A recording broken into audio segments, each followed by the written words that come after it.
Oi, gente! Eu sou a Mari Diniz. Eu sou o Felipe Barbosa. E eu sou a Sabrina. E sejam muito bem-vindos a mais um episódio desse podcast que toda terça às 18 horas responde uma pergunta que não quer calar. Nesse espaço, nós podemos falar sobre qualquer coisa, qualquer assunto. Inclusive, você que está aí acompanhando a gente, seja aqui pelo YouTube, seja pela sua plataforma de áudio preferida, pode mandar sugestões do que você gostaria de ouvir por aqui. Qual pergunta você queria que a gente debatesse? Basta procurar o meu Instagram, @mazinhadiniz, e mandar a sua sugestão. Ou então enviar pelo e-mail contato apqnqc, é isso mesmo, @gmail.com. Além de nos acompanhar na sua plataforma de áudio preferida, como eu disse, você também consegue nos encontrar no YouTube. Então não se esquece de se inscrever no canal aí e ativar o sininho para receber as notificações. E se está escutando a gente pelo Spotify ou por outro agregador, você também pode seguir o nosso perfil e ativar as notificações para sempre receber o aviso de que saiu o episódio novo. Isso daí. E compartilhem com seus amigos. Esse compartilhamento é muito importante para nós. Faz com que o nosso trabalho cresça, com que a gente queira fazer cada vez mais episódios pra gente discutir aí coisas que são divertidas, legais, atemporais. Aqui a gente pode falar de tudo, conversar e é isso, né, eu acho. Vamos para a pergunta de hoje então. Você quer falar pra gente, Sabrina? Contar pros nossos ouvintes, pra quem tá assistindo a gente, qual que é a pergunta de hoje? Eu acho que é uma pergunta que muita gente já se fez. Pelo menos uma vez na vida, eu acho que as pessoas já se perguntaram isso. Eu acho que até quem não faz muito isso, faz a pergunta pra si mesmo. Eu acredito nisso também. Muita gente desabafa, mas eu acho que quase ninguém sabe essa resposta. Porque tem tanto depende, né? Então conta pra gente, que pergunta que é essa? A pergunta do episódio de hoje, vocês já devem ter lido no título, mas é: odeio meu trabalho. Quando é a hora de dar no pé? Agora! Vai embora! Pede demissão! Corre! Pronto, próxima pergunta. E essa pergunta é complicada de responder, Sim. Porque apesar de ter vários fatores que possam influenciar é agora, não é agora, o que eu faço, a maioria das pessoas precisam desse emprego para garantir o básico, né? O mínimo para sobrevivência. Então, é muito difícil responder. Eu não sei dizer, eu acho que cada caso é um caso. Pois é, mas aqui a gente tem que responder, então, começando com o Mari, diga aí a sua opinião a princípio. Você, numa situação em que você detestasse o seu emprego, quando você sentiria que é a hora de falar, já deu, chefe, tô indo? Como uma aluna de direito que já se formou, eu vou usar aquela frase que a gente sempre usa. Depende. Eu acho que essa questão de emprego, de trabalho, é uma questão muito complicada. Depende do momento que você está vivendo, depende do que está acontecendo na sua vida. Eu acho que o principal precisa ser sua saúde mental. A partir do momento que isso começa, que o emprego que você está, de alguma forma, começa a ferir os seus sentimentos demais, começa a te deixar muito mal, atrapalhar demais a sua saúde mental, de uma forma que você acaba até se perdendo, sabe? Eu acho que é hora de repensar se realmente vale a pena. Mas tem muita gente que sabe que não quer de jeito nenhum tá ali, não tá aguentando mais, mas tem muito medo porque não tem uma outra coisa e precisa daquilo pra sobreviver. Porque sem o salário, como que vai pagar um aluguel, como que vai fazer uma compra, como que vai sobreviver mesmo, né? E aí é onde entra esse depende. O que eu posso fazer pra tentar mudar isso, pra poder sair desse emprego o mais rápido possível? Onde eu posso investir? Tentar arrumar uma outra coisa? Mesmo que ganhe um pouquinho a menos, será que eu consigo me organizar? Assim, é muito complicado responder essa pergunta. Eu realmente acho isso. Pra mim, se fosse no meu caso, eu que sou uma pessoa muito pé no chão, que tem um pouco de medo de me arriscar demais, e vocês que convivem comigo sabem disso, eu demoraria a achar o momento. Porque eu acho que eu ficaria ali insistindo mais um pouco, pensando assim, não, mas é só uma fase, isso vai passar. Eu preciso desse salário, eu preciso desse emprego, e a minha segurança, e tudo que tá Você é uma pessoa que acontecendo. preza muito pela segurança ante qualquer coisa, Sim. né? Eu acho que, baseado no que eu conheço de você, e eu conheço bastante, modéstia à parte, você só partiria, só pediria demissão de um lugar em que você estivesse insatisfeita quando você tivesse certeza que já tem uma outra oportunidade com portas abertas e segurança e estabilidade garantidas. Né? Nem a estabilidade eu digo tanto, porque eu cometi uma loucura quando eu vim pra São Paulo. Sim, Né? mas você cometeu uma loucura Sabe- depois de conseguir o emprego. Eu não viria sem ter um emprego. Mas assim, eu não digo a segurança, porque todo emprego você precisa passar por uma experiência quando você é CLT, que são aqueles 3 primeiros meses, e que se você não passar por ela, se for mandado embora, sua segurança acaba ali. Meu problema não é nem a mudança de emprego, mas é eu saber que existe um outro emprego.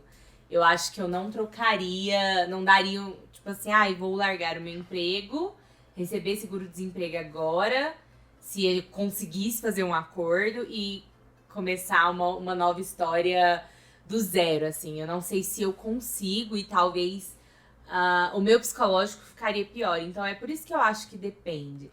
Só que a gente tem que ver várias coisas que podem acontecer.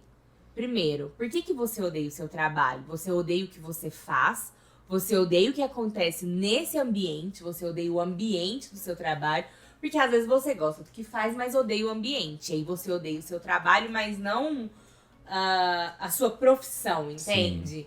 E aí é uma outra coisa. Você consegue achar, talvez, uma vaga em outro lugar que não seja aquele ambiente. Sim, talvez você consiga fazer praticamente o mesmo emprego, mas em outra empresa. Né? E Isso, lá a você se mesma sinta bem. coisa. Isso. Porque isso é uma coisa muito comum. Muita gente odeia o trabalho por causa do ambiente. Existem ambientes que são tóxicos demais, que são pesados demais, que é difícil, sabe? E empresa, assim, trabalhar para alguém não é fácil, porque é claro que o empregador sempre vai pensar no lado dele, e o empregado também vai pensar no dele. E aí precisa achar um equilíbrio. O empregado precisa pensar que ele está trabalhando para uma empresa e que o melhor que ele puder fazer para que essa empresa cresça, quanto mais ele fizer, melhor para ele pode ser lá dentro. Mas a empresa também precisa pensar que o empregado é um ser humano, que pode ficar doente, que pode precisar de resolver algum assunto pessoal, que pode ter um imprevisto, que podem acontecer várias coisas. E normalmente, uma empresa, é difícil pensar Sim, nesse lado. Porque geralmente você visa o lucro, né? Então, eu não sei dizer qual é realmente a melhor hora, mas eu acho, pra mim, a melhor hora seria quando eu soubesse o que fazer depois que eu saísse. Mas, se tiver muito esgotado, psicologicamente falando, chegar num momento que não dá mais, tem hora que é melhor fazer uma loucura e arriscar em alguma coisa totalmente incerta do que continuar se martelando até você realmente não conseguir mais, sabe? Eu tenho uma história que eu conheço de uma menina, eu trabalhei com ela há alguns anos atrás, e ela ficou tão mal pelo emprego que ela tinha, que ela precisou, assim, ela pediu demissão por telefone, que ela tava no metrô, e ela não conseguia chegar na empresa, que ela deu uma crise de pânico dentro do metrô. Nossa. E ela chorava porque ela não queria ir pra empresa, sabe? Sim. Então, assim, isso chegou no momento que ela não conseguia entrar mais. E ela precisava do emprego, mas ela pensou, opa, peraí, não dá mais pra eu continuar aqui. Sim, é engraçado que você falou isso. Eu nunca tive algo nesse nível, mas eu sei, acho que quase todo mundo sabe, o que é você ter uma sensação de acordar e pensar, nossa, hoje é o dia que eu trabalho em tal lugar. E você não ter a mínima vontade de ir e te vir um sentimento extremamente depressivo e horrível que te fala assim, nossa, eu não quero estar naquela empresa, eu não quero ver aquelas pessoas. E saber que você não tem opção porque você precisa pagar seu aluguel. Mas assim, pegando aqui agora a minha parte, né, pra falar a minha opinião. A minha opinião, se distinguir um pouquinho da opinião da Mari, porque somos pessoas diferentes, e eu acho que, inclusive... completamente diferentes. E eu acho que, inclusive, isso vai fazer parte da conclusão do nosso podcast. Essa é uma pergunta para a qual a resposta pode ser completamente diferente, dependendo do tipo de pessoa que você é. Pode não, é completamente diferente. Né? E, principalmente, dependendo do que você tem como objetivo para a sua vida. Existem pessoas que têm como objetivo de vida achar um emprego legal, que te dê condição de se manter bem aí com a sua família, mas não pretende alcançar grandes ambições de crescer a carreira. Quer, assim, ter uma vida mais tranquila. Eu acho isso super saudável hoje em dia, sabe? Super Quer ter respeito. uma estabilidade. Quer ter uma estabilidade e dar mais prioridade para as pessoas e para a felicidade do que para o crescimento profissional. Existem pessoas que têm grandes sonhos, que pretendem alcançar grandes metas, sejam sonhos relacionados... Por que a Sabrina tá me olhando assim? Não tô só tirando. Sejam sonhos relacionados a conquistar algum reconhecimento, ou sejam sonhos materiais mesmo. Muita gente quer ser rico, e isso não é errado. Cada um tem um sonho que quer ter. Então, assim, pra mim, Felipe, é muito importante que todo mundo tenha algo em mente. Não existe trabalho que você ame todos os dias. Eu sempre defendi, para todo mundo que me conhece, e ainda defendo até hoje, de que você deve sim buscar trabalhar com algo que você ama. A grande questão é que a partir do momento que você trabalha com algo que você ama, aquilo que você ama vira trabalho e uma hora vai ser cansativo. Eu digo isso por experiência própria, gente. Se você falasse pro Felipe de 5 anos atrás que hoje em dia o emprego dele seria ter um canal no YouTube onde ele fala de fantasia, mitologia e horror, sabe? O Felipe de 5 anos atrás ia surtar. Ia falar, nossa, eu vou ser o cara mais feliz do mundo nessa época. E eu sou uma pessoa muito feliz hoje em dia, sabe? Gosto muito do meu trabalho, mas tem dias que eu não suporto o meu trabalho. Tem dia que eu queria tacar o computador na parede e falar, não vou fazer esse roteiro hoje, não vou gravar esse vídeo, não vou aparecer na internet. É por causa da responsabilidade Sim. também, né? Tudo que é trabalho, tudo que é preciso entregar, que você tem que passar de alguma forma, você tem uma responsabilidade. Responsabilidade nem sempre é uma coisa que você quer ter em todos os momentos da sua vida. Sim. Por isso eu acho muito perigoso a gente romantizar ideias que sugerem pra gente coisas do tipo, trabalhe com o que ama e não precisará trabalhar de verdade um só dia da sua vida. Não, mentira. Se você trabalhar com o que você ama, você vai trabalhar assim da mesma forma. A diferença é que muitas vezes pessoas ao seu redor não vão achar que você tá trabalhando, porque vão achar assim que você tá só se divertindo. E vão achar um absurdo você se sentir triste porque você está trabalhando com o que você disse que gostava. Exatamente. Muito obrigado. Isso Muito é obrigado. real. Não, isso é real. E por que eu tô puxando esse ponto pra falar de quando é a hora de largar o emprego? Porque eu acho que isso é um pensamento muito importante para te ajudar a planejar qual que é o momento ideal de você pedir demissão para se dedicar a um outro projeto que é aquilo que você realmente quer. Baseado aqui em minhas experiências pessoais,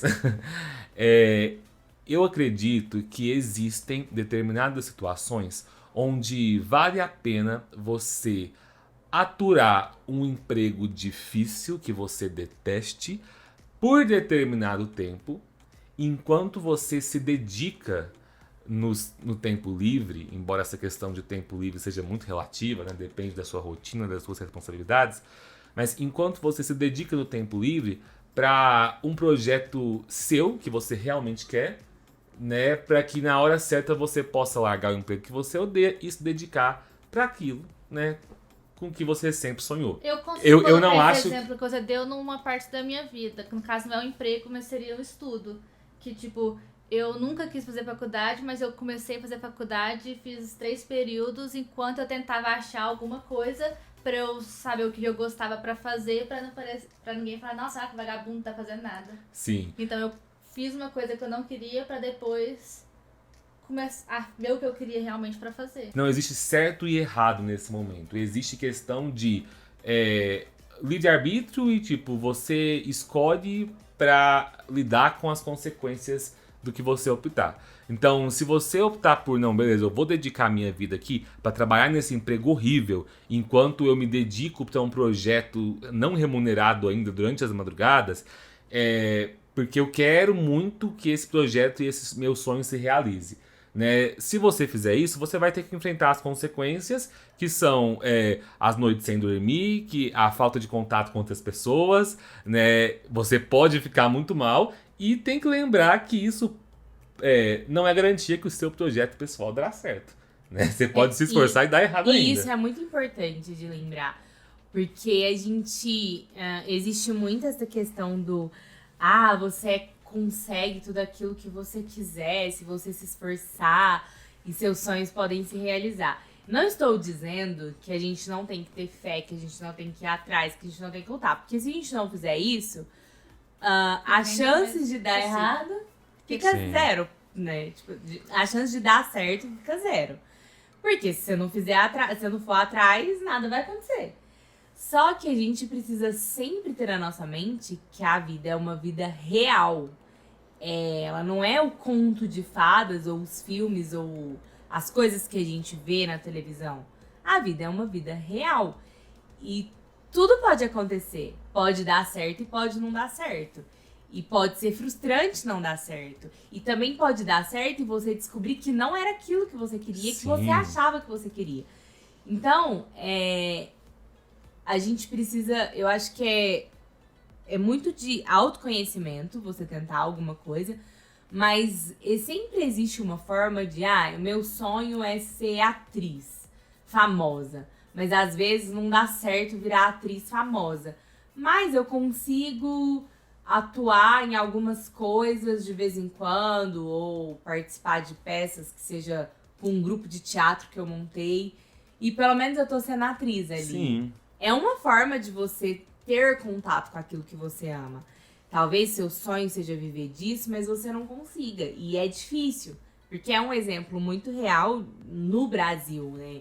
Viver de arte, né? Quantos artistas a gente tem por aí que sonham em poder viver da música, em poder viver do teatro, em poder viver da escrita. Você, por exemplo, seu sonho era ser exclusivamente escritor. Mas você sabe que no Brasil é muito difícil conseguir viver só da escrita, só de escrever livro. Isso é real. Então você achou uma outra forma de você conseguir escrever e precisar trabalhar, que você acabou gostando também. E isso pode acontecer para todo mundo, e a gente precisa pensar nisso. Existem pessoas que são adaptáveis, mas quando eu digo isso, não tô querendo dizer que todo mundo não consegue. Mas tem gente... Eu vou falar do meu exemplo, para poder ficar mais fácil. Eu, por exemplo, amo várias coisas. O que eu mais gosto na minha vida é arte. E isso é bem claro para vocês que ficam perto de mim. Eu amo arte, eu amo atuar, eu amo tudo que envolve esse universo. Hoje eu não faço nada referente a isso. E eu sinto muita falta. Falar que eu amo o que eu faço como profissão é muito forte, sabe? Eu fiz uma faculdade de Direito, consegui terminar. Não me importo de trabalhar na área jurídica de forma nenhuma. Gosto, acho ok e me adapto bem ali. Então eu sou adaptável a isso. Eu já trabalhei de 50 mil coisas na minha vida, o Felipe é prova disso. Eu já fui recepcionista, eu já fui estagiária, eu já fui vendedora, eu já fui tudo que vocês imaginarem. E sempre que penso, é trabalho, como eu tenho uma mente muito prática e gosto de uma segurança, eu acho que eu condiciono a minha cabeça para me adaptar ao que eu tô vivendo no momento. Mas falar assim, nossa, é esse o seu sonho? Não, não é esse o meu sonho. E talvez o fato de eu ser assim me atrapalhe a tentar conquistar o meu sonho. Sim. Porque eu fico tão presa na minha segurança que eu não tenho coragem de talvez arriscar. E tem gente que é assim, que parece comigo, que prefere trabalhar de qualquer coisa, mas ter o seu trabalho. E aí talvez nunca vai saber qual é a hora de tentar uma coisa diferente, tentar aquilo que realmente gosta, sabe? Então, a gente tem uma linha aí muito complicada, porque também tem gente que não consegue ficar naquilo que não gosta. Que começa, vai ali, insiste, mas chega um momento que não dá mais, chega, precisa sair. Então, Eu assim, acho que eu seria uma pessoa assim. Eu não tive muita experiência de emprego. Eu acho que não tive nenhuma, na verdade. Mas se eu tô numa coisa que eu Antes da não sua gosto. atual. Antes da minha atual. A gente sempre falou muito isso lá em casa, inclusive, quando eu, o Felipe e a minha irmã ia conversar, a gente falava que dos três, na época eu nem estava em faculdade, e ele falava, nossa, mas eu acho que dos três, quem teria mais coragem pra largar tudo, falar, não, se eu não gostei, não quero, seria a Sabrina, e acabou que fui eu a única que fiz isso. Eu não gostava, não tava me sentindo bem, aí eu aproveitei a pandemia e falei, não, já era, não quero isso aqui não, vou aproveitar que tá chegando no meio, depois do meio fica mais difícil de largar ainda. Eu vou largar porque não quero.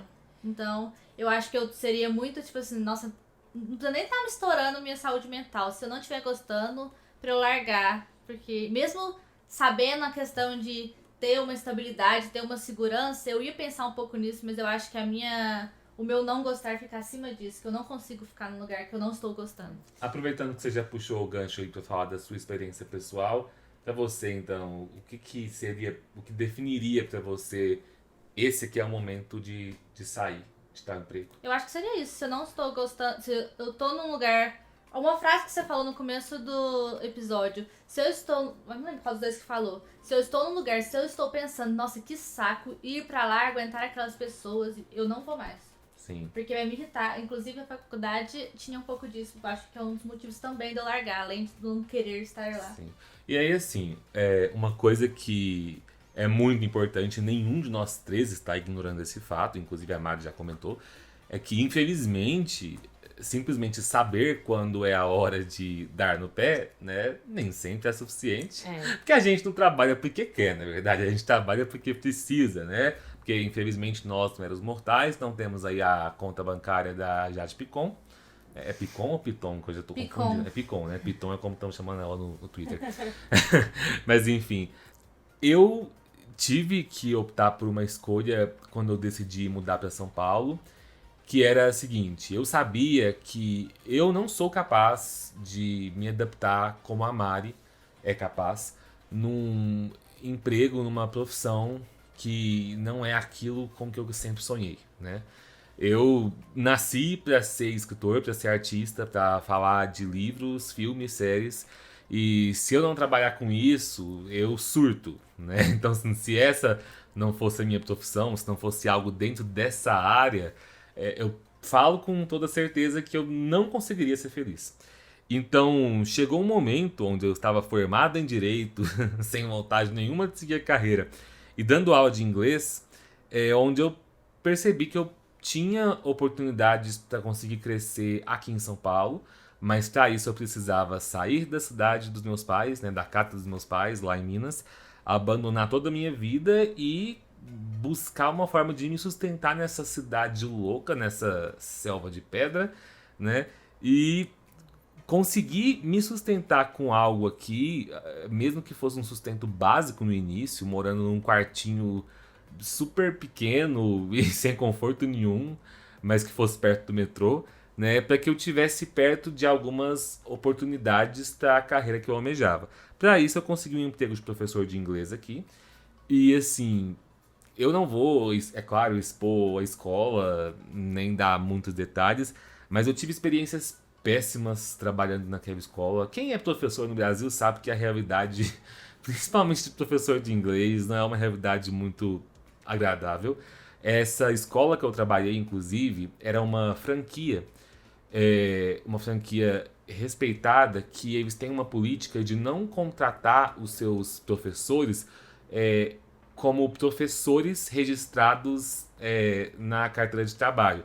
Eles nos contratam registrando a gente como monitores. O discurso deles é porque aqui na nossa escola a gente não gosta de usar o título professor, porque isso gera um distanciamento entre o professor e o aluno. Mas na verdade é porque Paga menos. paga menos, né? Quando você registra o funcionário como professor, tem menos direitos mesmo que ele vá realizar a mesma função de um professor, né? Então, assim... Isso dá justiça em equiparação. Exatamente. Então, assim, eu tive experiências péssimas naquela escola. Eu tinha uma coordenadora que era extremamente abusiva, não só comigo, mas com todos os funcionários. Mas desde o momento que eu entrei lá, eu falei, eu decidi, eu vou tirar 2 anos da minha vida para prejudicar a minha saúde mental em prol do que eu quero pro meu futuro. Então foram 2 anos da minha vida praticamente. Não foi 2 anos. Foi menos. Foi menos que isso? Foi. Foi 1 ano e meio, né? Eu vim pra cá, você tinha 8 meses. Tá. É porque São pareceram Paulo. 10. E aí, depois que eu tô aqui em São Paulo, uns 4 meses depois, foi 1 ano. Uns 4 meses depois, você já saiu. Meu Deus, pareceram 2. Tudo bem. É porque eu acho que eu perdi 2 anos de saúde mental, entendeu? Eu falei na época que eu ia prejudicar a minha saúde mental em prol de conseguir aquilo que eu sonhava, né? Então, foi uma época onde eu não só resisti àquele trabalho naquela escola que eu odiava, como a Sabrina mencionou aí que eu falei, né? Onde eu acordava todas as manhãs e não queria ir para aquele lugar, mas chegava depois em casa à noite, depois do trabalho, mesmo estando cansado, eu ia ligar a câmera, eu ia gravar vídeo, eu ia escrever roteiro, eu ia continuar meu livro e passava madrugadas em claro fazendo isso porque eu sabia que eu queria conseguir criar o meu trabalho na internet para que em algum momento o meu trabalho na internet desse retorno financeiro. Na hora que eu visse o primeiro centavo caindo na minha conta, eu ia falar, dá para ganhar dinheiro com isso. Tchau, escola de inglês, que não vou falar o nome. E foi o que eu fiz. Estou dizendo aqui que a minha história é um exemplo que deve ser seguido por todos? Não, a minha história é a minha experiência que deu certo da forma como eu planejei. Não, mentira, não deu certo da forma como eu planejei. Deu certo aos meus erros e tropeços e estou feliz com ela, mas eu sei que cada pessoa deve ter a sua experiência, as suas escolhas com base nas suas expectativas. E eu sei que a escolha que eu tomei de falar vou prejudicar a minha saúde mental durante 1 ano em prol de um emprego que eu realmente sonho, foi uma escolha que eu fiz e tive que arcar com as consequências dela. Não indico pra ninguém, faça o mesmo, porque você que tem que saber o que você tá disposto a sacrificar ou não. E também você precisou saber a hora de parar antes do que Sim. você preveu, né? Porque você chegou num momento que você tava perdendo não só a sua saúde mental ali, mas muitas outras coisas externas, que tinha a ver Sim. com a sua vida pessoal.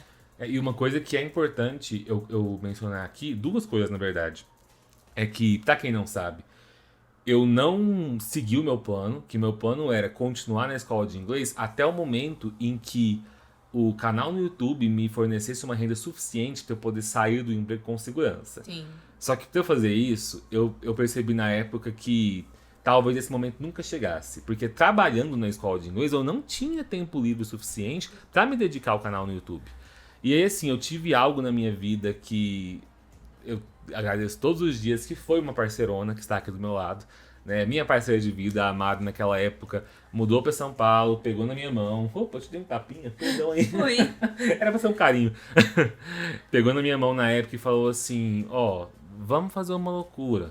Eu ajudo aqui a aguentar as pontas nos primeiros meses, sai da escola de inglês e se dedica ao máximo pra fazer o YouTube dar certo. Gente, vindo da minha boca parece loucura mesmo. E é Porque loucura. Como vocês sabem, eu gosto muito de segurança.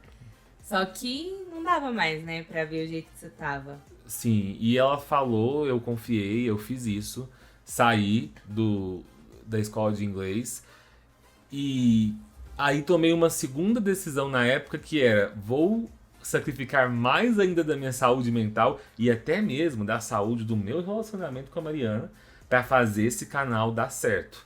E aí eu fui para aqueles 6, 7 meses da minha vida que foram bem difíceis. Que quem acompanha o meu trabalho no canal Felipe Barbosa deve lembrar da época em que eu fazia maratona sempre, maratona de horror com 30 vídeos em 30 dias, maratona de lendas e mitos. Era trabalho, era vídeo pra caramba. Gente, a gente morava no mesmo apartamento e a gente não se via, porque eu ficava 24 horas trabalhando. Mas eram madrugadas lendo livros, fazendo roteiros, só pensando, eu tenho que fazer o canal crescer porque eu tenho que transformar isso aqui na minha fonte de renda. E de verdade, eu acho que isso não dá pra romantizar isso. Deu certo. O canal conseguiu crescer, hoje é uma fonte de renda, de onde vem nosso sustento em grande parte. Mas não dá pra romantizar também. Porque aí a gente tem que pensar que existem coisas, podem existir coisas mais importantes. Pra Tem ele, outra coisa, não é só desse jeito que você consegue Isso. chegar Isso. num ponto acima do que você está no seu trabalho. Isso é importante de falar também. Porque eu acho que vai muito de pessoa, sabe? Você teve a sorte de conseguir parar, pensar, ter alguém junto com você, alguém que pudesse, tipo, você falar pra pessoa assim, ó, é o seguinte, eu vou sacrificar um pouco de tudo aqui, você consegue segurar um pouco as pontas, até do relacionamento. Beleza, vai dar certo. Porque às vezes, na sua vida, as pessoas, e isso não significa que a pessoa não te ame, tá? Mas tem gente que consegue passar por situações assim e tem gente que não tá disposta, que pode ser pesado. E aí, às vezes, uma pessoa que esteja do seu lado, você pode sacrificar relacionamentos. E aí você tem que ver até onde que vale a pena esses sacrifícios, né? Sim. Até porque a palavra sacrifício é uma palavra muito forte, mas aqui a gente tá falando de coisas que podem ser resolvidas com um diálogo. Sim. Né? No nosso caso, por exemplo, nós conversamos muito desde o início sobre a questão de que eu falei pra você, ó, amor, essas são minhas metas, eu quero conseguir crescer tanto com o canal pra gente conseguir ter esse retorno financeiro, você me apoia? E você na época entendeu que isso afetaria o nosso tempo juntos, nossa qualidade Sim. de vida, mas você também pegou isso como algo que você considerava importante. Você falou, vai, a gente suporta por algum tempo. Faz a diferença da construção em conjunto, né? Sim. E eu fico muito feliz de saber que eu tive a sorte de ter uma boa troca, um bom diálogo em relacionamento com você, que é minha esposa, e com a Sabrina, que é minha irmã, porque a gente teve algo bem parecido, ainda tem, né? No momento em que o meu trabalho começou a ficar muito sufocante, eu precisava de alguém para me ajudar. Coincidentemente, Sabrina estava num momento em que a faculdade dela estava muito sufocante, ela precisava de uma oportunidade para fugir de lá. E fez o quê, Sabrina? Me convidei e falei, vou morar com você e te ajudar no canal. Topa. E você tá gostando, né? Engraçado é isso. Foi uma coisa, eu não esqueço que foi uma fala que a Michelle me falou, que a primeira pessoa que eu conversei foi com a Michelle. Eu falei, Michelle, tô pensando Um isso. parênteses, Michelle é nossa irmã. Deles, não minha. Aí eu falei, tô pensando isso, o que você acha? Ela falou assim, Sabrina, é a primeira vez na vida que eu vejo você falar uma coisa assim, nossa, tô pensando nisso, já corri atrás, já fiz isso, vai sem pensar 2 vezes. Aí eu fui, né? Falei com o Felipe e a Mari tava lá em Uberlândia, eu nem tinha falado com a Mari ainda. Aí o Felipe falou com a Mari, depois a gente conversou foi isso. E deu certo, estamos aqui há mais de 1 ano. E eu acho que isso que a Sabrina fez me lembra muito a questão que tem a ver com isso também. De faculdade, formação e o que é necessário para você conseguir um emprego onde você se sinta bem. Querendo ou não... E eu ouvi de muita gente falando assim que não ia dar certo sem faculdade, que nada na vida dá certo sem faculdade. E olha só, né? Bastante. E é isso, a gente tem percebido cada vez mais que essa é uma ideia que tá envelhecendo. Ultrapassada. Ela tá ultrapassada. Acho que você percebeu isso depois que você veio para São Paulo, né? Tem muita gente que se sai muito melhor na carreira se dedicando a cursos técnicos, cursos específicos. Né? A sua área, por exemplo, agora você está trabalhando com edição de vídeo. Você sabe que você tendo um currículo mostrando aí que você tem domínio sobre editores sobre softwares, né? Editores de vídeo, programas da Adobe que te direcionam, às vezes com cursos específicos para as redes sociais, para o Instagram, para o YouTube, você acaba tendo um currículo muito melhor. Você sendo mais qualificado em menos tempo ainda. Sim. Porque, gente, faculdade são 5 anos, querendo ou não. Exatamente. Aí o seu currículo fica mais atrativo do que alguém que é formado em cinema ou publicidade, por exemplo. Isso não quer dizer que faculdade também não seja Sim. bom. Claro. Eu acho que depende do que você quer fazer, da carreira que você quer seguir. Existem coisas na vida que quanto mais estudo acadêmico, melhor é. Sim. Claro. E existem coisas que quanto mais conhecimento técnico, melhor é. Então vai muito disso, assim. Eu acho que as nossas experiências, elas são muito nossas, né? Cada pessoa tem a sua. E, por exemplo, pra Sabrina foi legal que ela se arriscou e acabou descobrindo uma coisa que ela gosta de fazer. Mas poderia também ter riscado e não ter achado nada. E ter dado tudo errado e você não ter gostado e precisar começar tudo de novo. Então, eu acho que isso é muito importante, a gente sempre ressaltar e frisar. Tenta, faça o que você conseguir fazer dentro do seu limite. Isso é importante, você precisa respeitar o seu limite, a condição que você vive. Não dá pra simplesmente também falar, eu vou largar tudo, eu vou chutar o pau da barraca, eu vou deixar esse emprego, mas eu vou passar fome, Sim. sabe? Não dá, e a gente Sim. entende isso também. E eu acho que a gente não tem que se sentir mal por não conseguir sair, apesar de querer fazer isso. A gente precisa tentar fazer alguma coisa pra mudar essa realidade. Tem uma história muito legal que eu queria compartilhar com vocês, que a Carol, a nossa correspondente internacional, direto de Paris, mandou pra nós. Isso aí, Carol Godinho. E essa história eu achei muito legal e eu gostaria de contar ela pra vocês aqui. Ela conta aqui pra gente que anos atrás ela trabalhou num hotel de pequeno porte. Os donos eram um casal que também eram gerente, RH, contabilidade e tudo isso por causa do tamanho da empresa. Ela achou que poderia ser uma boa ideia trabalhar nesse hotel, depois que ela saiu de um hotel resort gigante, empresa internacional e etc. Aqui ela fala assim, eu já deveria ter visto as bandeiras vermelhas na entrevista, mas era só o meu segundo emprego de carteira e eu realmente queria na época seguir na hotelaria. A bandeira vermelha foi um dos donos que me entrevistou falando que eles não gostavam de contratar mulher porque elas são muito sensíveis, é drama, problemas do mês, menstruação, né, etc. Mas meu currículo era muito bom e valia a pena ele tentar. Durante meu curto período lá, várias coisas me chamaram a atenção. Os donos sempre pegavam dinheiro do caixa, mas nem sempre sinalizavam no sistema. Para quem fez administração, não é nosso caso, mas a gente sabe, se você estiver escutando e fez administração, sabe que isso é o horror do horror de qualquer negócio que você comece. E aí, quando tava faltando dinheiro e a gente não achava razão pra falta, a culpa era dos recepcionistas. Então, a gente pagava. Nossa, ou seja, que horror. o dono tirava o dinheiro, não contabilizava e quem pagava era o funcionário. Eles não davam ticket ou refeição aos funcionários. O porte do hotel e o fato de terem só café da manhã, aparentemente, não os obrigavam a dar uma refeição. Mas, segundo eles, se não tivéssemos trazido comida, podíamos sempre nos servir do pão e frios do café. E caso não tivesse mais pão, tínhamos o direito de tirar do caixa e pedir a alguém de ir na padaria comprar mais pão. Porém, na vida real, as coisas não eram assim tão lindas. Começando que o hotel inteiro tinha 2 câmeras somente. Uma na recepção, onde estava o dinheiro, e outra na cozinha para ficar de olho na comida. Presenciei a situação onde o funcionário da madrugada, que trabalhava sozinho, se viu numa situação sem pão na cozinha. E não podendo, pelo horário, mas também por estar sozinho, deixar o posto, comeu um pedaço de torta ou bolo do café da manhã. E no dia seguinte, logo cedo, horário provável que a pessoa estava dormindo em casa, receber bronca do patrão porque ele viu na câmera que ele comeu e isso era inadmissível. A única coisa que ele podia comer era pão. Parece o emprego da Sabrina. Sabrina passa fome, Que né? horror. Essa não foi a pior. Ô, Sabrina, explica aí que é mentira. É mentira, gente. É Ficou porque é uma caladinha. coisa absurda. Ninguém vai acreditar nisso. Ano novo no hotel. O hotel tava cheio, os patrões em casa preparando a festa deles no condomínio chique da cidade. Como não tinha refeições no restaurante do café da manhã, muita gente pedia sanduíche e prato simples no bar da piscina.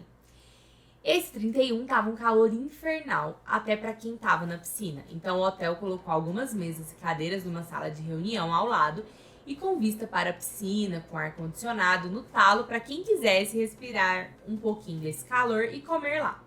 E uma das funcionárias da cozinha fazia meio que o serviço de garçonete, ou seja, eles ainda duplicavam a função das pessoas. Uma hora que ela foi entrar na sala, a porta de vidro estourou em cima dela. Muito calor lá fora, muito fresco lá dentro. O braço dela era um buraco gigantesco. Uma hóspede era médica e nos acompanhou no banheiro interno, porém nem kit de primeiros socorros a gente tinha. Todos estavam perplexos. Eu lembro de botar um balde embaixo do braço dela para pegar o sangue que caía. O SAMU disse que levaria um tempo e o outro recepcionista resolveu pegar ela na moto dele e levar para o postinho que era 5 minutos do hotel. Eu fiquei responsável pelo hotel até ele voltar. Os donos nem vieram no hotel. Que horror. Depois pediram para ela se seria possível ela tirar férias para o período de cirurgia e repouso que ela teria que fazer. E ela aceitou. Ela teve que fazer cirurgias porque o postinho deixou o vidro dentro dela. Refazer a cirurgia. Ela teve que refazer, gente. Isso foi um caos. E eles ainda tiveram a cara de pau de pedir para ela voltar 2 dias antes da férias dela. Antes das férias terminarem. Porque ela- alguém estava doente. Eu não Meu consigo nem pensar, né? Eu implorei para que ela procurasse os direitos dela, mas ela dizia que não podia perder o emprego porque tinha filhos para cuidar. Isso é muito Foda. complicado. E eles sabiam disso. Pegavam um povo bem simples e abusavam mesmo. Nem os remédios dela eles pagaram. Aí eles anunciaram que ia sair de férias e que o recepcionista X ia ficar de chefe. Mas a gente sabia que esse X era o walkie-talkie deles. Tudo contava e agia igual. E ao mesmo tempo eles resolveram demitir uns outros funcionários. O moço da torta, um outro que peitava eles e também ficou puto com a situação do ano novo. Eu pensei comigo. Olha, Carol, isso só vai escalar mais. Detalhe, foram só 3 meses de trabalho e já aconteceu tudo isso. Eu chegava em casa exausta por fazer muito mais que uma recepcionista, mal-humorada porque não tinha um dia legal ali dentro e eu não era bem paga, nem tinha como ter muitas distrações além de pagar as contas e folgar em dia que ninguém mais folgava. E aí, com muito medo, mas muita convicção, eu decidi que ia me demitir. Eu ainda fui super cara de pau, no mesmo nível. Sentei pra falar com eles e disse que queria me demitir se era possível um acordo. Ficaram putos porque tinham acabado de demitir um monte, podiam ter me demitido no lugar dos outros, o que eu sabia que era mentira. Ao pedir a demissão, eu refleti longamente em qual desculpa daria. Eu não devia nada a eles, mas eu sempre me sinto culpada de deixar as pessoas na mão. E eu pensei que eu podia falar de um plano que tinha engavetado. Talvez nem fizesse, mas eles não precisavam saber. No último dia, que eles mais uma vez nem estavam no hotel, eu precisava assinar um livro de funcionários que tinha minha ficha e um espaço para escrever. Ah, não sou eu sem textão, né? Falei sobre como foi bom eu trabalhar ali e ter experiências e aprendizados que eu nunca mais teria em outros lugares. Mas que ao mesmo tempo eu esperava que eu tivesse ensinado eles também que não fosse só uma página no livro dos funcionários dele. Best texto ever. Ah, o plano, desculpa pra sair, era que ia fazer o intercâmbio, quem sabe, na França. Assim que saí, pensei que a desculpa talvez não fosse algo tão impossível, e a vontade de repente voltou e cresceu ainda mais forte. Meu próximo emprego foi um contrato, trabalho e estudo em Paris, que me serviu de experiência para decidir que esse é o meu lar. Observação: meus pais ocasionalmente cruzavam com os donos por trabalharem no ramo de restaurantes. E uma vez eles perguntaram com desdém como eu estava. Meio que sabendo que eu inventei qualquer desculpa para sair, minha mãe disse que encheu a boca para dizer: ela tá linda morando em Paris. E ela disse que ama a gente também ama você, Carol. Carol, direto de Paris, encerrando a transmissão. Muito legal. Assim, na verdade não é legal, né? É uma história horrível. Não, mas com um final bonito. Ela conseguiu Pra sair ela, lá. sim. Sim. Mas eu fui pensando na mulher Sim. que precisa continuar por causa dos filhos. Sim. E aí, a gente volta para aquela questão de que realmente tudo depende dos objetivos de vida que você tem, mas também das circunstâncias e oportunidades de vida que você O tem. exemplo da Carol é muito bom pra deixar isso claro, porque é um exemplo no mesmo emprego, ali no mesmo hotel, duas Sim. pessoas que uma teve a condição de sair e a outra não teve. É, porque o que você pode dizer pra senhorinha lá que se machucou, ela quer sair daquele emprego, mas ela te responde: eu não posso pedir demissão, eu tenho filhos pra criar. Sabe? A coitada deve estar mandando currículos pra outros lugares, mas ainda mais nos tempos que estamos vivendo, a gente sabe que conseguir outro emprego não é algo fácil. Não. Então, assim, é muito importante que você tenha consciência de quando você está num trabalho abusivo, para saber que se você tem vontade de sair dali, mas você ainda não tem a oportunidade, se você depende daquele emprego, você deve sim tentar educadamente, sabe? Conversar com o seu chefe, explicar que aquilo não tá certo. Eu sei que chefes, patrões podem ser horríveis, né? Inclusive, acho que já vou até puxar um gancho aqui falando de patrões horríveis. Mas lembre, gente, que quando você tá numa situação dessa, por mais que você pense, poxa, eu dependo desse emprego para alimentar os meus filhos, você tem que ter a consciência de que se você ficar ali sacrificando a sua dignidade, a sua saúde mental e se deixando ser humilhada, sabe? Porque o que fizeram com essa coitada que teve que fazer mais de uma cirurgia, sabe? Por uma coisa que foi uma negligência do hotel, sabe? Foi uma humilhação, foi algo horrível. Então, assim, ela tem que ter consciência de que se ela se ela não tem condição de sair dali agora, ela precisa se esforçar ao máximo para se fazer ser ouvida. Ela precisa conversar, ela precisa tentar exigir seus direitos, e eu sei que isso não é fácil, sabe? Tem locais de trabalho onde o funcionário sente que não tem voz, né? Tem locais de trabalho que o funcionário Não tem voz, sim. Só que assim... Só que também bate o medo. Será que vale a pena tentar ser ouvida e ser demitida? Sim, com certeza. É muito então assim, complicado. eu estou falando aquilo que a gente fala pra todo mundo que está num relacionamento abusivo, e isso pode ser um relacionamento abusivo em qualquer aspecto. Aqui a gente está falando só de trabalho. Mas a gente sempre fala para as pessoas, você não pode aceitar isso, você precisa conseguir se impor, conseguir dialogar. Mas a gente também não julga e não deve julgar quando a pessoa não consegue. Sim. A gente entende porque que algumas pessoas permanecem naquele relacionamento, porque infelizmente conseguir se fazer ouvido é uma coisa difícil. E às vezes, gente, também a gente fala muito que chefe pode ser horrível, mas tem chefes que não, que são Sim, humanos. Com certeza. E às vezes você só precisa dar uma oportunidade pra ver esse lado dele e tal, tentar conversar, né? Mas se você perceber que não existe isso, é uma situação difícil mesmo. Sim. E, bom, quando eu conversei com o pessoal lá do meu Instagram pedindo dicas de filmes, várias pessoas indicaram filmes, falaram muito daquele Quero Matar Meu Chefe, que tem o 1 e o 2, né? Indicaram séries de TV também. Mas desde o começo eu já estava em mente com um livro e um filme que eu queria muito trazer pra gente comentar um pouquinho sobre ele aqui, que é O Diabo Veste Prada. Eu não sou super fã de filmes, comédias românticas, bem que esse aí acho que não se enquadra numa comédia romântica, eu nem sei bem qual é o gênero de Diabo Veste Prada.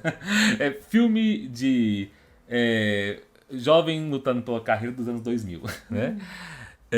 O Diabo Veste Prada sempre foi um filme que eu gostei pra caramba, sabe? E eu gostei muito de reassistir ele recentemente, porque a gente que tá aí na bolha da parte nerd do YouTube, né? Sabe que o Diabo Veste Prada voltou a ser comentado nos últimos meses aí por diferentes influenciadores. Algumas pessoas com a opinião de que o Diabo Veste Prada envelheceu mal, sabe? Eu não concordo, eu acho que o filme tem coisas que podem ser debatidas, mas eu não acho que ele é um filme que envelheceu mal. Acho que a mensagem dele continua sendo muito forte e importante até hoje. Nas discussões recentes que tivemos sobre o Diabo Veste Prada na internet, eram principalmente com algumas pessoas acusando o filme de ser gordofóbico, falando que o filme prega que a personagem principal tinha que emagrecer. E assim, acho legal que algumas pessoas magras na internet quiseram se preocupar com essa questão, mas assim, percebi que determinadas pessoas magras não souberam muito bem entender o que seria gordofobia. Acho que eu e Mari, que já passamos bastante por isso na vida, né, conseguimos assistir o filme e entender que o filme em nenhum momento está pregando ali que a personagem precisava emagrecer. Pelo contrário, Acho que ele tá criticando isso. qualquer pessoa que assiste o filme entende que a personagem chegou num lugar tóxico, onde várias pessoas tóxicas dizem pra ela que ela tem que emagrecer. Apesar dela não ser gorda. Exatamente. Gente, isso precisa ficar bem claro. Ela não é gorda. Ela não é gorda. Então, eu entendo porque as pessoas consideram um filme gordofóbico na hora de mandar uma pessoa que é magra emagrecer. Eu consigo entender esse posicionamento. Eu acho que é realmente uma crítica, talvez... Mas é uma crítica mais essa questão do mundo da moda, onde as mulheres precisam ser realmente extremamente magras e vestir números extremamente pequenos para que elas sejam consideradas modelos. E hoje isso tem mudado muito, a gente vê muita modelo plus size, uma diversidade um pouco maior, mas ainda precisa melhorar demais. Mas eu vejo isso no filme como uma crítica também. Sim. Mas enfim, puxei esse gancho aqui só porque é algo que eu sei que foi muito falado na internet.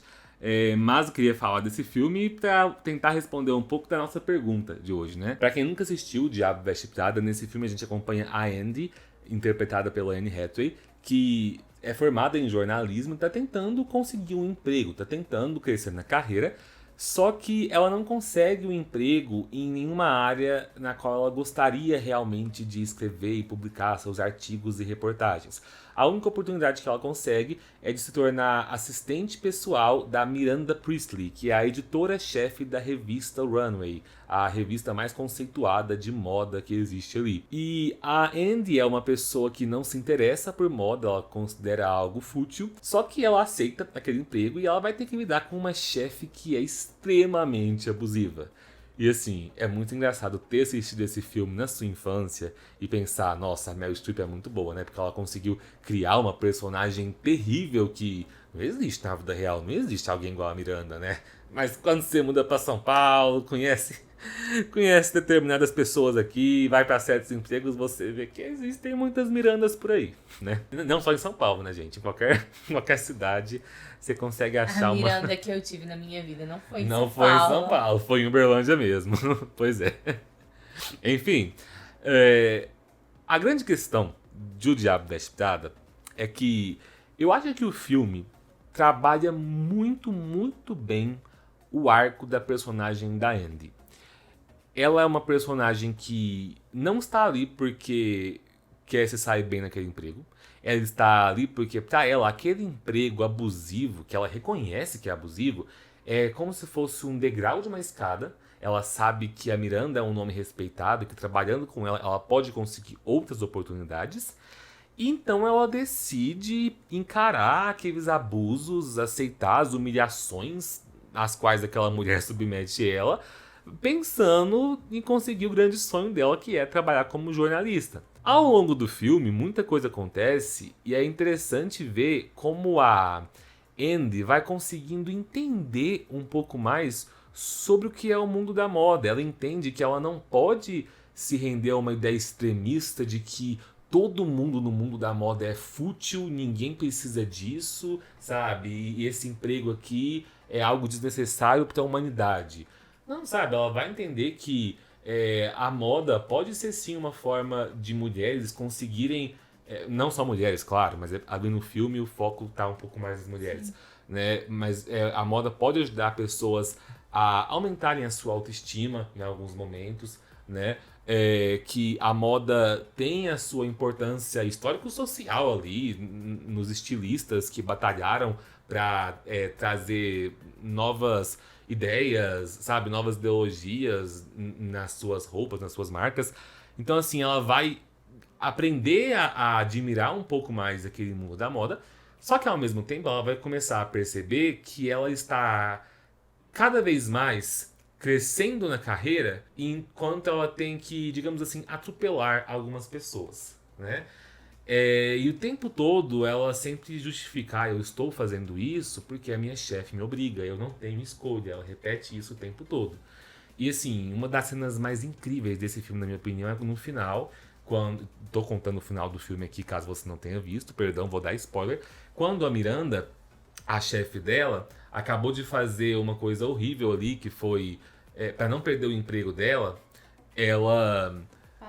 passa a perna, né, basicamente, no Nigel, que é um personagem que trabalhou com ela a vida inteira, que dedicou a vida dele à Runway e que estava prestes a conseguir a oportunidade da vida dele em outra empresa, né? Só que a Miranda foi ali, mexeu os pauzinhos e fez com que ele não conseguisse essa oportunidade, porque se ele conseguisse essa oportunidade, a Miranda perderia o emprego dela.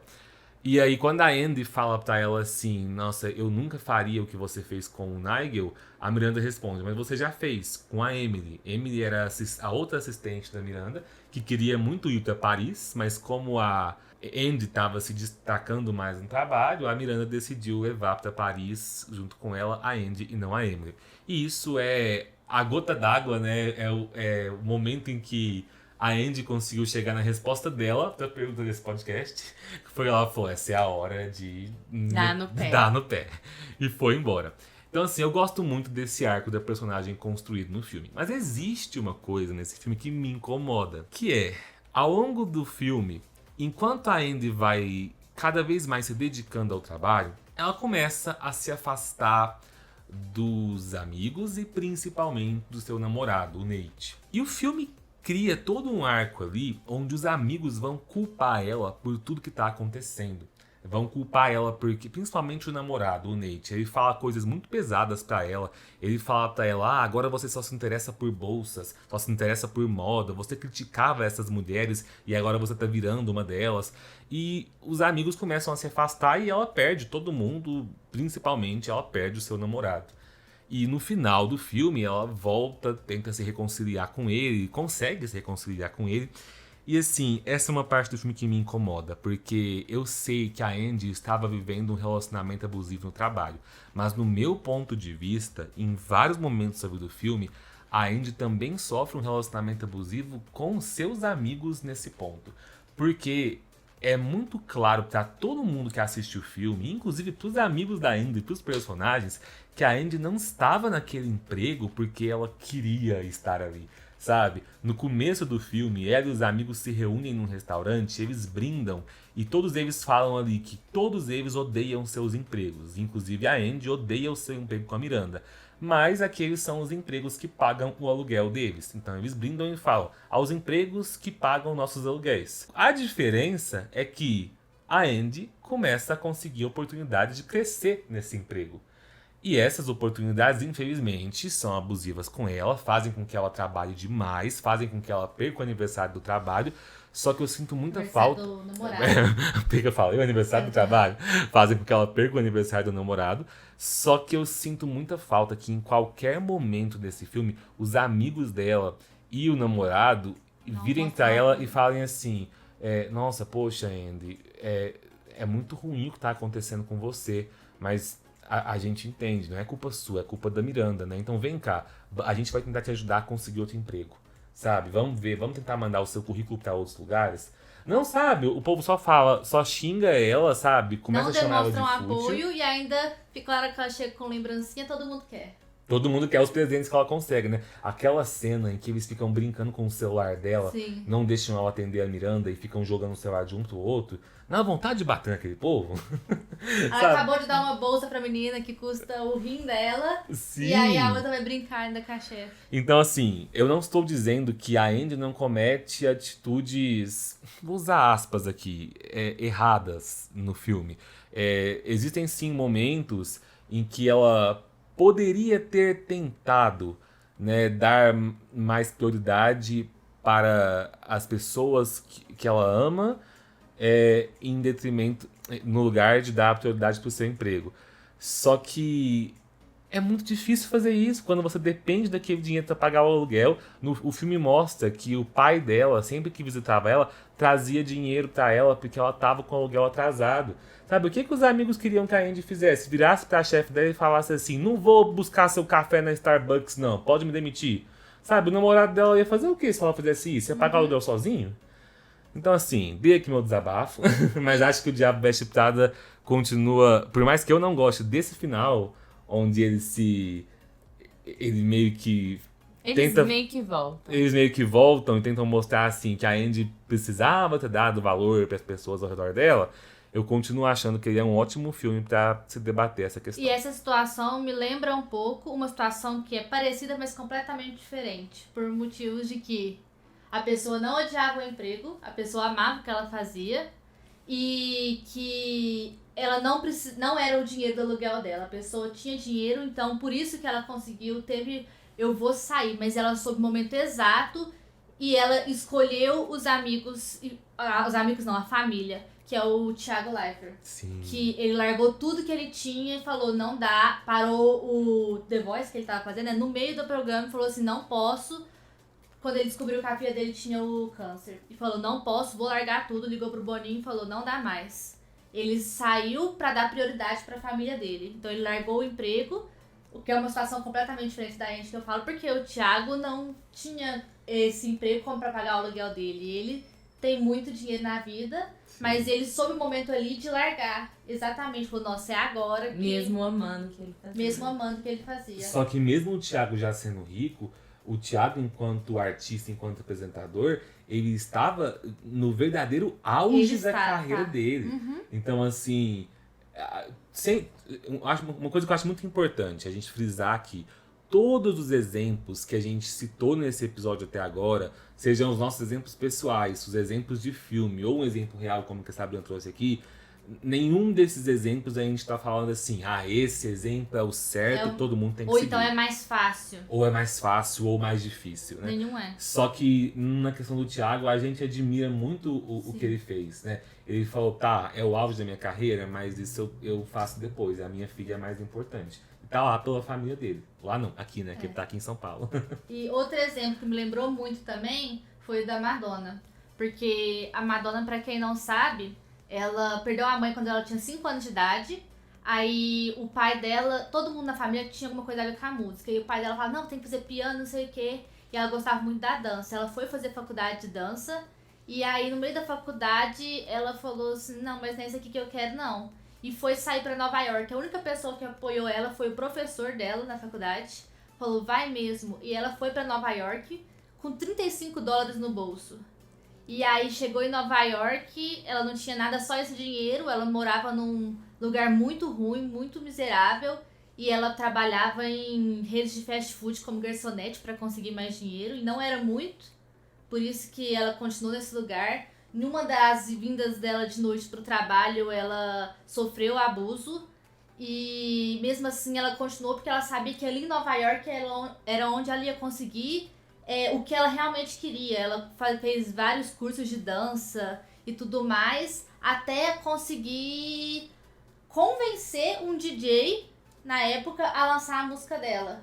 Ela ficou insistindo, porque ela fez partes antes de lançar a música dela, ela fez parte de 2 bandas de cantando e dançando, e ela soube o momento de dar o pé nas 2 bandas que ela participou.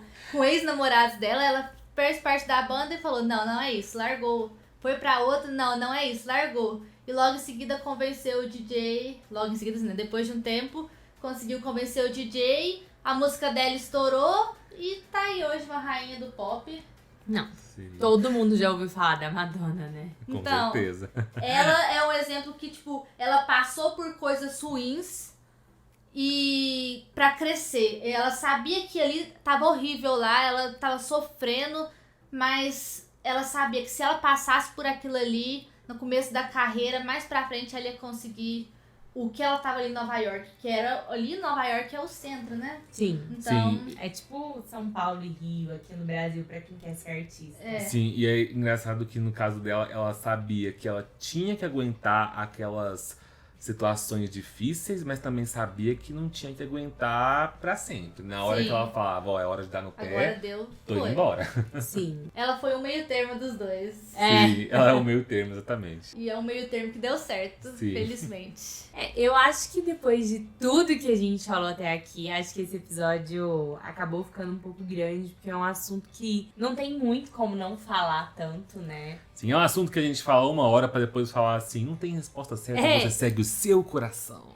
Eu acho que a conclusão pra pergunta odeio meu trabalho quando é a hora de dar no pé seria qual é o seu limite, Sim. sabe? Não ultrapasse esse limite. Vá até onde você realmente consegue. Eu acho que esse é o momento. Se você não aguenta mais, tenta fazer alguma coisa pra que você consiga sair dali onde você tá, porque não adianta ficar num lugar se você não tiver saúde física e mental pra isso, porque uma hora vai estar tudo errado com você mesmo. Sim. Você vai pifar? Não dá, a gente não consegue. Mas eu acho que é isso. Eu acho que esse tema é muito legal de discutir, a gente conseguiria Muito ficar... importante, inclusive, também. Sim, acho que a gente conseguiria ficar horas aqui conversando. Mande pra gente o que você acha sobre o tema, o que você acha sobre quando é esse momento, né? Se quiser falar com a gente, mandar sugestões até mesmo de outros temas e dizer o que vocês estão achando aí do podcast, nosso 2º episódio. Nos sigam nas redes sociais. se inscrevam no nosso canal do YouTube, curtam o vídeo, ativem o sininho de notificação, além de compartilhar com seus amigos. Isso vai ajudar demais o nosso projeto a continuar e vai deixar essas 3 pessoas que estão aqui muito felizes. A gente agradece demais a companhia de vocês. Nos encontramos novamente na próxima terça, às 18 horas. Até lá e um beijo! Um beijo.